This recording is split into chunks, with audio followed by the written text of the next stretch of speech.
Bonjour. Aujourd'hui, j'ai le plaisir de vous raconter une histoire un peu particulière car je me suis mise dans la peau d'un des personnages. J'ai pris le rôle d'une enquêtrice à la recherche d'une réponse que tout le monde se pose. Et qui est le Père Noël? J'avoue être assez exaltée par le fait de vous emmener avec moi dans cette aventure chargée par la magie de Noël. Avant de commencer ce voyage, je vous conseille de prévenir votre entourage afin de ne pas être dérangé le temps de cette écoute. Puis, je vous propose de vous installer confortablement sur un support agréable, de vous couvrir peut-être, d'ajuster votre position pour vous permettre de vous déposer tranquillement dans l'endroit où vous êtes. Prenez quelques secondes pour écouter ce qui se passe autour de vous. Peut-être est-ce silencieux ou percevez-vous peut-être les bruits des pièces avoisinantes ou de l'extérieur? À présent, fermez les yeux et respirez calmement en posant votre attention sur votre souffle pendant encore quelques instants. Vos inspires et vos expires, l'air qui rentre et qui ressort. Voilà, comme ça. Ainsi installé, vous êtes prêt et prête pour l'aventure. Alors, c'est parti! L'histoire se nomme Le mystère du Père Noël, un secret dévoilé. Chapitre 1. L'enquête commence. Cela faisait des semaines que je me posais la même question. Mais qui est vraiment le Père Noël? Je n'étais pas dupe. J'avais grandi comme vous avec l'idée que cette personne était un homme vêtu de rouge, dévalant les cheminées pour déposer des cadeaux sous le sapin. Cependant, je voulais en avoir la certitude. Il était donc temps pour moi de découvrir la vérité. Je me suis mise en mode investigation. Pendant plusieurs jours, j'interrogeais mes proches, je lisais des ouvrages sur le sujet, je demandais à droite et à gauche ce qu'en pensaient les gens pour recueillir leurs témoignages. Mais malgré cela, quelque chose n'allait pas. J'avais relevé trop d'indices contradictoires, entendu trop d'histoires farfelues, et personne ne pouvait réellement m'expliquer qui était le Père Noël. Je finis, assez lasse, par me coucher, fatiguée. Un peu déçue même, car mes efforts n'avaient pas porté leurs fruits.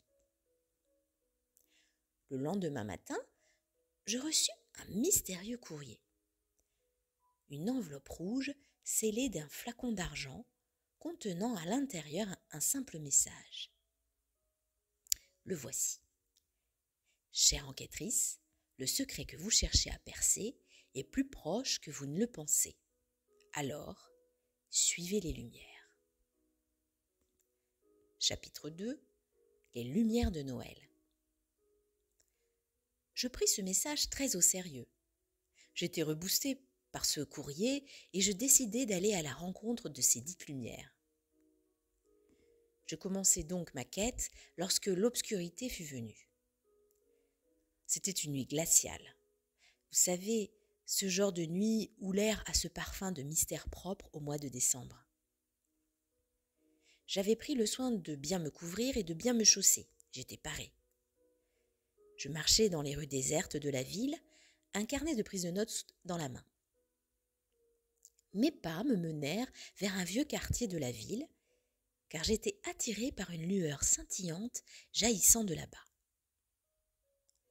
En me rapprochant, je compris qu'il s'agissait de guirlandes lumineuses. Elles semblaient danser au rythme du vent, projetant des ombres étranges sur les murs des immeubles. Et c'est là que je l'ai rencontré. Un vieil homme au manteau gris, assis sur un banc. Il avait les yeux pétillants d'une malice douce, comme s'il savait déjà pourquoi j'étais là. « Vous cherchez le Père Noël, n'est-ce pas ?» dit-il. J'acquiesçai, troublé par son sourire. « Suivez-moi. » Mais attention, il faut que vous entendiez que les réponses que nous cherchons ne sont pas toujours celles que l'on attend. Il m'entraîna dans une ruelle sombre. Nous fîmes quelques pas, puis nous nous arrêtions devant un atelier dont les fenêtres laissaient percevoir ce qu'il se passait à l'intérieur. Je vis un groupe d'enfants et un adulte qui riaient en fabriquant des jouets en bois. L'homme se pencha vers moi et me dit d'une voix douce : « Le Père Noël commence ici, dans ses petites mains. Il n'est pas une personne, mais une action. » Chapitre 3 : La magie des cœurs. Intrigué, je poursuivais mon enquête. Mon mystérieux guide m'envoya ensuite vers un hôpital où des infirmières veillaient sur des patients avec une douceur infinie. Là-bas, une scène attira mon attention. Une jeune femme, visiblement fatiguée, offrit un sourire réconfortant à un enfant malade. Ce sourire, simple et sincère, semblait illuminer toute la pièce. Le vieil homme, toujours à mes côtés, me dit : « Vois-tu, le Père Noël est là aussi. Dans chaque sourire offert, sans attendre de retour, dans chaque geste empreint de bonté. Il ne porte pas toujours un manteau rouge, mais il est bien présent. »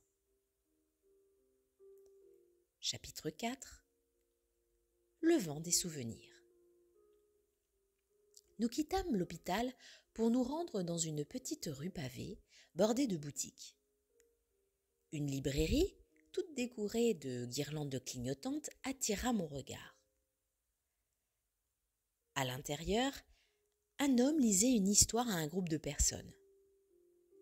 Sa voix était douce et captivante. Chaque mot semblait les transporter dans un monde féerique. « Et ici ?» lui demandai-je. Mon guide sourit. « Ici, le Père Noël est dans l'imaginaire, dans cette capacité de raconter des histoires qui émerveillent et qui réchauffent les cœurs. Chaque personne qui offre un moment d'évasion, de rêve, participe à la magie. »